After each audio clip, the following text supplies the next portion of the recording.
He is a enterprise writer for US Today Sports. We welcome Scooby Axson onto Hoopsology. Welcome, Scooby. Yeah, thank you for having me. Appreciate it. Thanks for coming on to the show. Really appreciate it. Before we hop into just recapping the draft, and I do have a Hmm. couple of WNBA questions too, I want to get to the breaking news about LeBron James. He has Yes. agreed to a 2-year, $104 million maximum deal to return to the Lakers. According to ESPN, that includes a player option and a no trade clause. We're talking off air about kind of the quirk to this Yeah. re-signing. Could you explain that, and then also your overall reactions to this as well? Yeah, that's expected. Because one so basically it's a 1 year deal and he can opt out again next year and do it all over again. So the player option, he has all the control. So but a little quirk in his contract in the CBA is called an over 38 rule, which means a player of that age can't sign a 3 year deal, and that's negotiated in the CBA. So he just signed a 1+1, which is normal. And also the no trade clause. There is one other NBA player with a no trade clause in the entire league, and that's Bradley Beal of the Suns, which may be shocking to some people. So it's all LeBron, it's all the time. So if people didn't think that he was front and center and getting what he wanted from this deal, and of course getting his son drafted, they're just mistaken. I mean, who else could pull that kind of leverage and get this thing done? So good for him. Get everything that you want before you exit. That's what I say. Early reactions to this re-signing is that they won't have enough salary to sign other free agents like possibly DeMar DeRozan.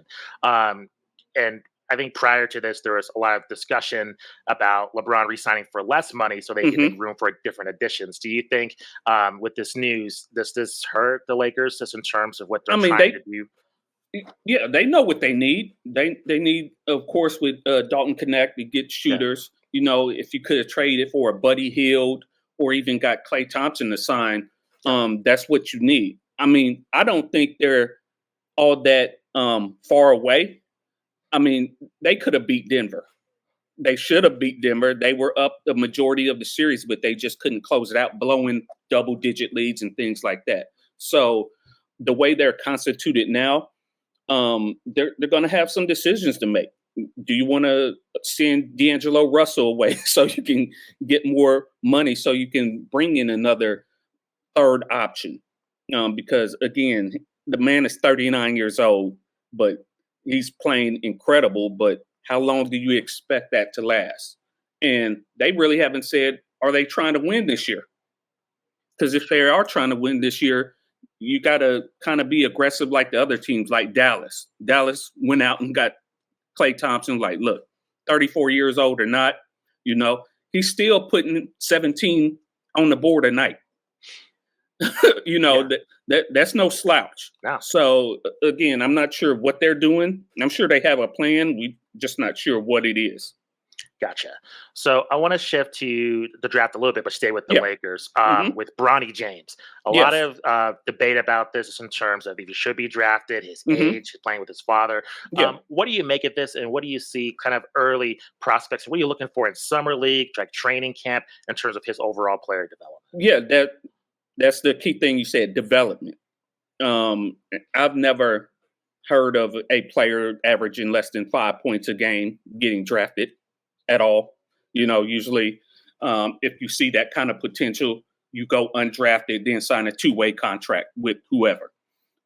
So it'll be interesting. He's in the right place. I mean, his father is right there to mold him, to make him a better player. And this is not like he's going to come in next year and average 15 minutes a game. And unless, he surprises people. This is not what this is. This is for the future development. And hopefully he turns into a serviceable NBA player. That's what this is all about.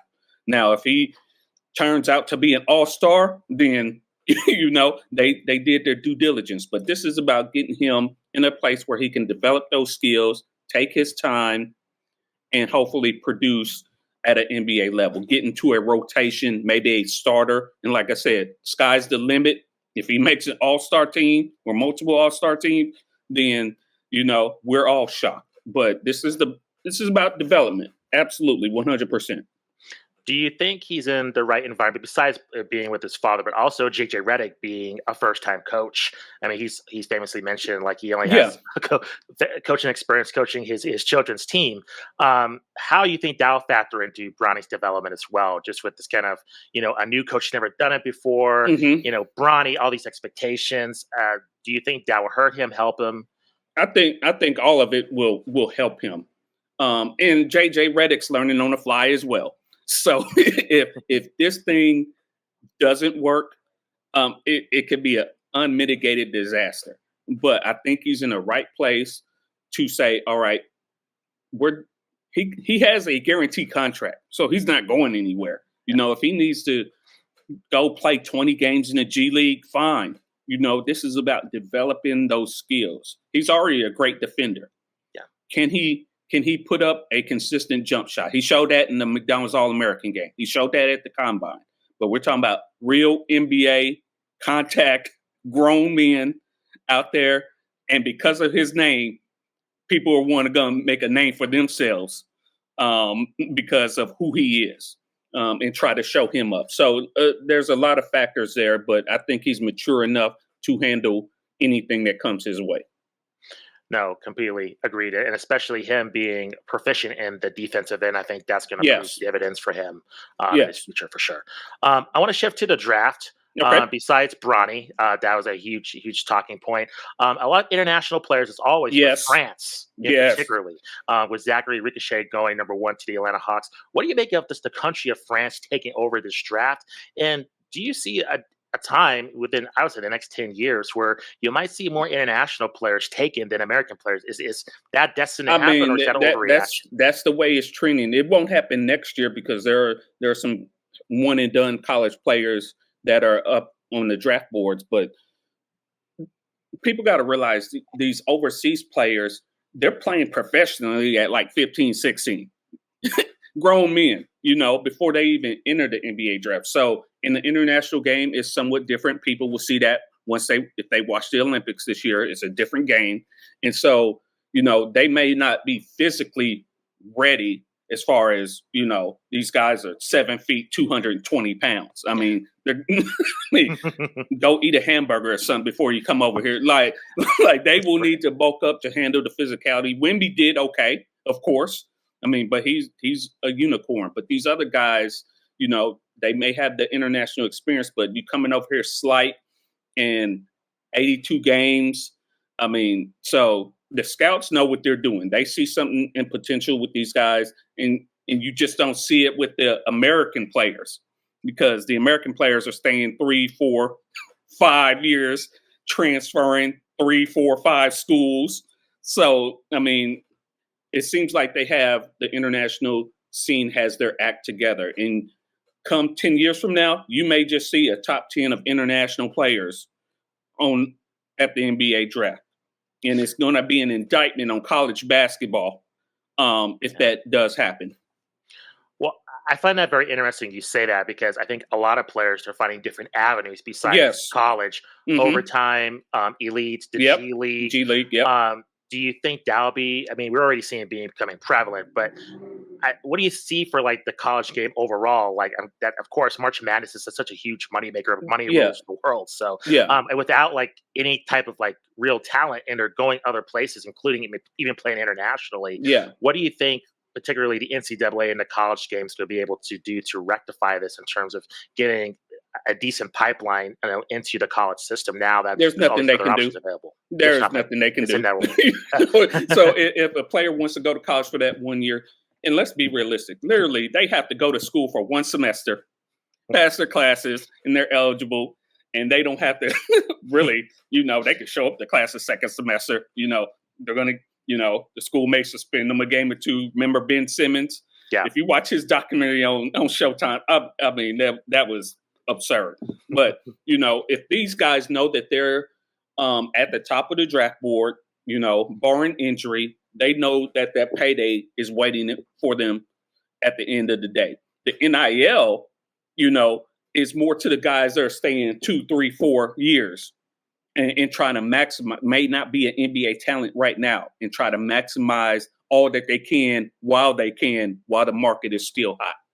That won't apply to, Cooper Flag. Yeah. He'll get his NIL deal, but then he's going to go first overall and make even more money.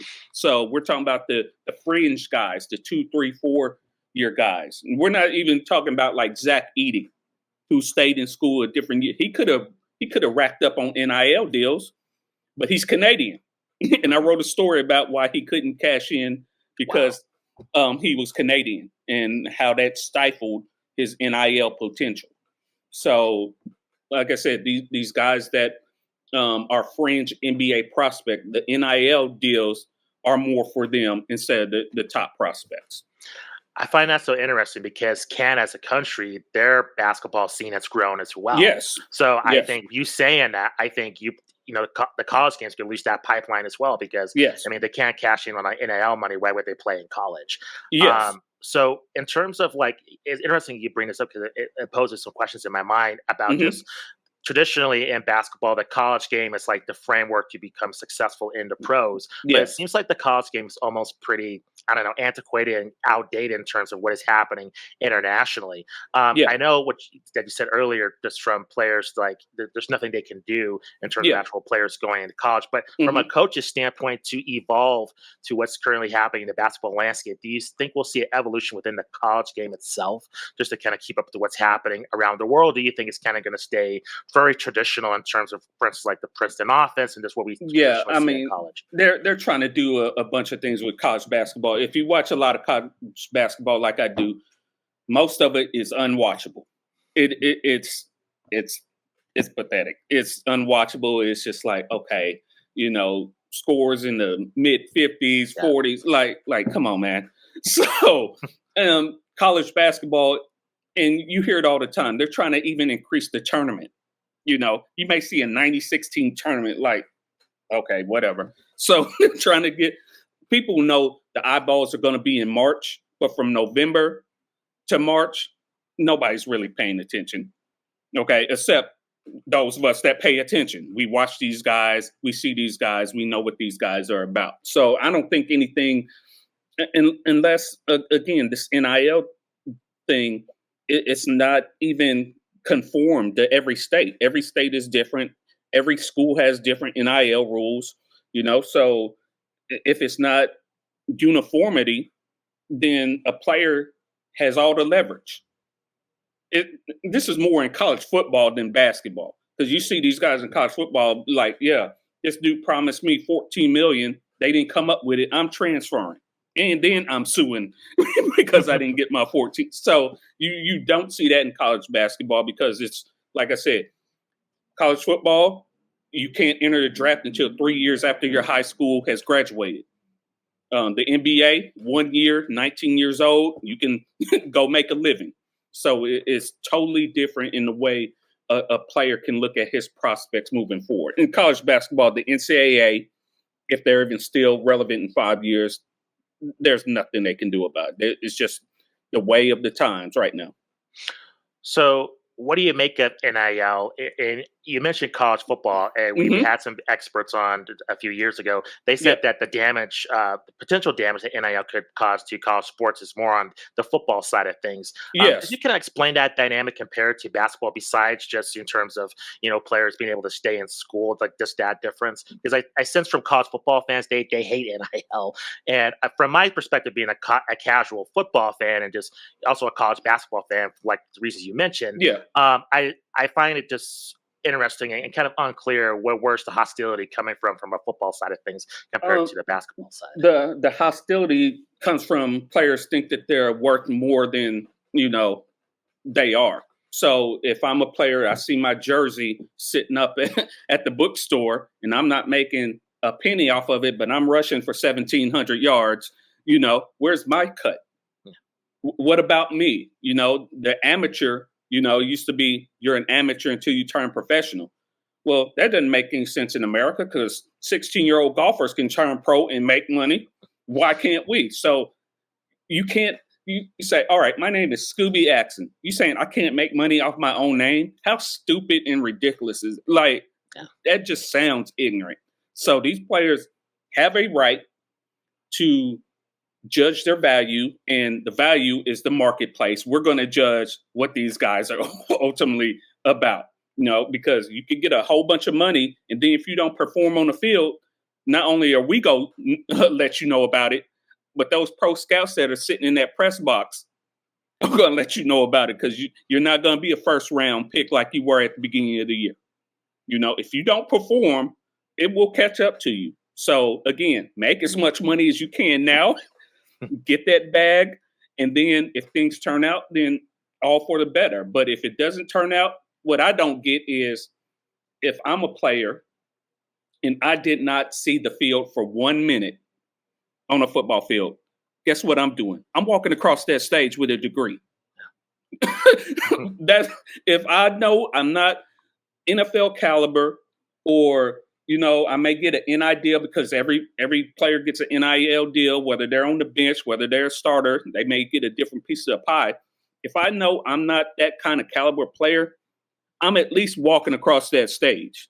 I'm just not going to go to college and go to class and not come out of there with nothing. Yeah. That's just how I view it. But that's just me. Everybody doesn't think that way.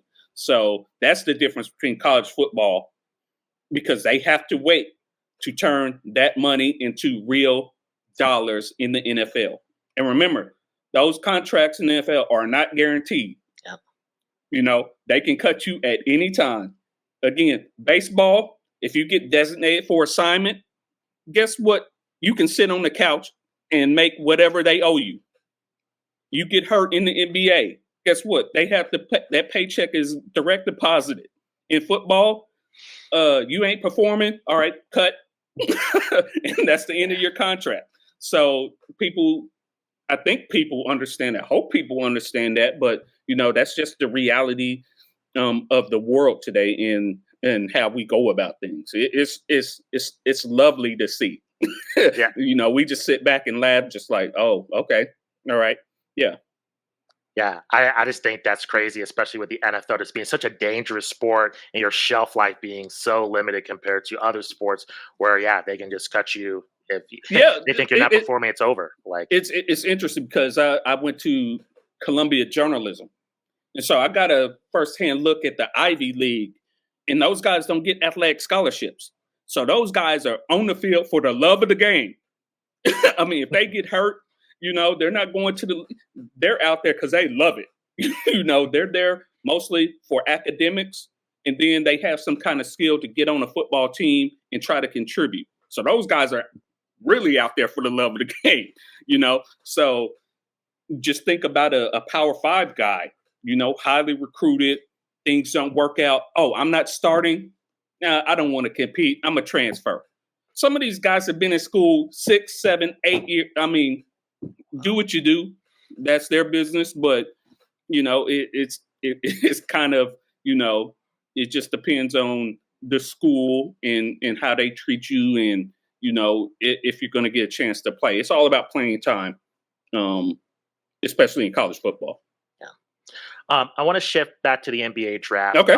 The Rockets, in particularly. Yes. They drafted Reed Shepherd. What do you make of them drafting Shepherd, his prospects on the Rockets? They're on the rise. And also, they did that whole pick swaps with the Nets, that whole situation. There's even lots of rumors talking about Kevin Durant possibly leaving Phoenix. What do you make of that situation? What do you make of particularly the Houston Rockets? I like that he went there, because Udoka is a hell of a coach. Yes. You can't... I mean, no matter what he did in Boston, left that championship team. We won't get into that, but he's a hell of a coach. And so Shepherd is going to get a chance to be a high volume shooter, get a chance to start immediately. I think that's great. We had everybody had him pegged at number 3, going to the Rockets. So perfect situation for him, and we're talking about it. If things fall into line, we're talking about, 3-point shooting, a defense. Udoka is all about defense. If you don't play defense, you're sitting on that bench. So he need to come in there and work on whatever deficiencies he has. But you couldn't have went to a better place. The Rockets may not contend for 2-3 years, but I think Udoka will still be there, and teams better watch out because once he gets his people in there, once he gets his system rolling, Houston gonna be an issue. Yeah, no, totally agree. They're definitely on the rise, Yep. especially this season. I think they have performed a lot of Yep. expectations as Yep. well. One more question about the draft. Anything else that surprised you that you noticed? I know there's not a lot of hype besides what we mentioned with the international players and then Bronny. Yeah. But Yeah. anything else It that was surprised you? interesting that the second day of the draft. I thought it went very well. I wasn't too sure about them having it, in the middle of the afternoon, Yeah. and I thought it went surprisingly well, and then I think because before you got 2 minutes to make a selection in the second round, they upped it to 4 minutes because, like I said, trades, second round.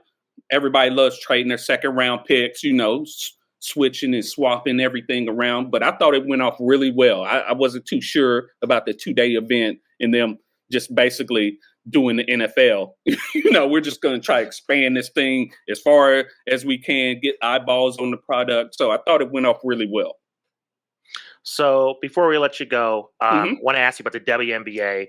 Yes. Just the All-Star selections recently made public, and I want to ask you. I'm very curious because they're doing this format about Team USA Yes. compared to the WNBA All-Stars. Just wondering, like, if you know how the voting works, just because. Yeah, I think is it it's just defaulted just because? Yes, 25% fans. Gotcha. And then broken up 25% players and coaches. So yeah. So the fans, they vote. And of course, Caitlin Clark was number one. I think Aaliyah Boston was two, and Asia Wilson was third. And so the format, and I think it's only going to be for this year because it's an Olympic year, and they're about to take a break here pretty soon. Is to basically get the Olympic team some reps before they go over there and destroy the rest of the world, because that's what's going to happen. I'm not sure if people are going to watch. I know people will watch the All-Star game. That's a given. People will watch that All-Star game just because of who's in it. If Caitlin Clark is not on the Olympic team, I'm not sure what eyeballs are going to be on the. I will watch because I will watch. You're talking about casual fans that or new WNBA fans. I mean, last night's game, 20,000 people in Las Vegas. The the biggest crowd in 25 years. Like we know what that's about. We know why those fans showed up. The home crowd is always going to show up because the Aces are the champions, 2-time defending champions. But we know what it is. And for anybody that doesn't see it, it's too obvious. The ratings, she's just going to make the league so much better because she's on TV all the time. 36 of her 40 games are going to be on national television. They just don't do that for anybody. So again, the WNBA,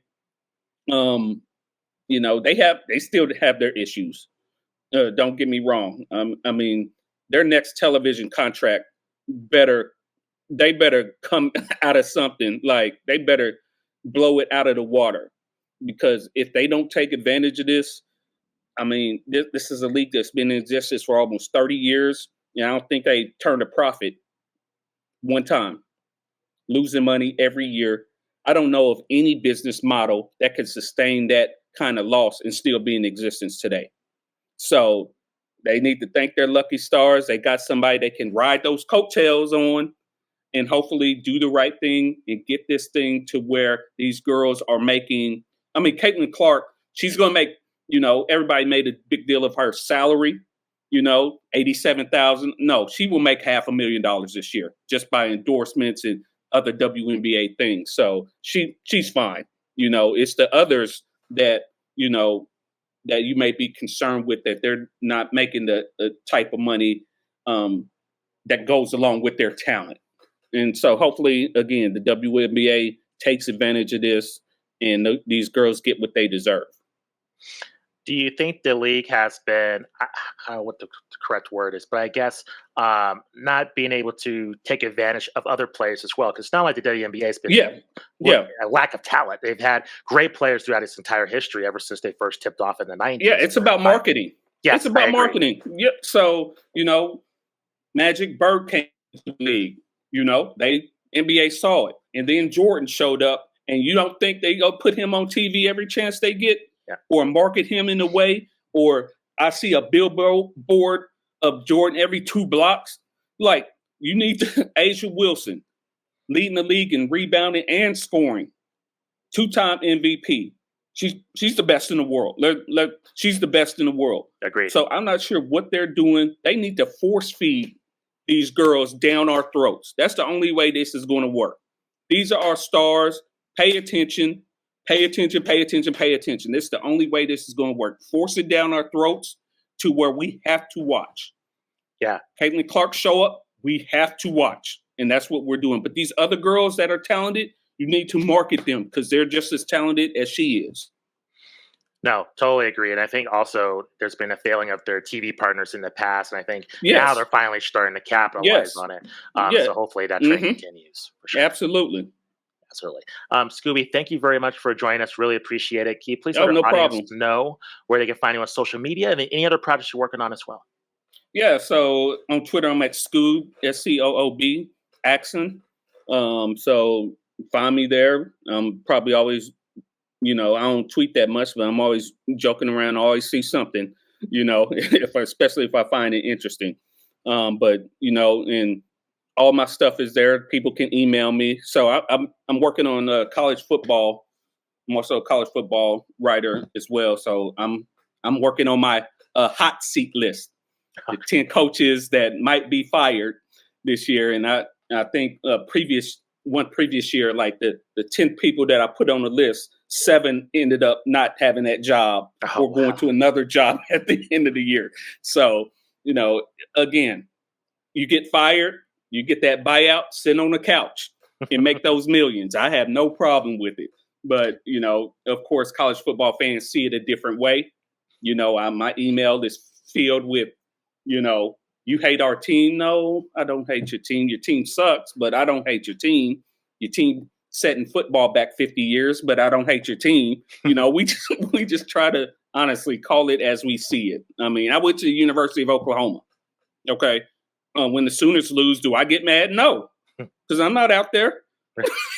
I'm not out there throwing passes or tackling. No, I love my school, but do I get up? No, it's not that serious. It's fine. These people need to understand. Take a chill pill, take a nap, do something. It's not that serious. We're all in it to have fun, and that's what I'm trying to do. Yeah, it seems like, especially college sports fans, they're ridiculous. Yeah, they're ridiculous. I said I moved to New York, and they don't give a damn about college football up here. It's all about the pro sports, and the Jets, the Giants, they suck. So they have plenty to talk about on sports talk radio. The Knicks are good. The Nets are dumpster fire. So there's plenty, but they don't care about college football at all around here. So I get it. The city is big enough to consume a whole bunch of people. So I love it. Absolutely great. Scooby, thank you very much for joining us. Really appreciate it. Thank you. Appreciate it.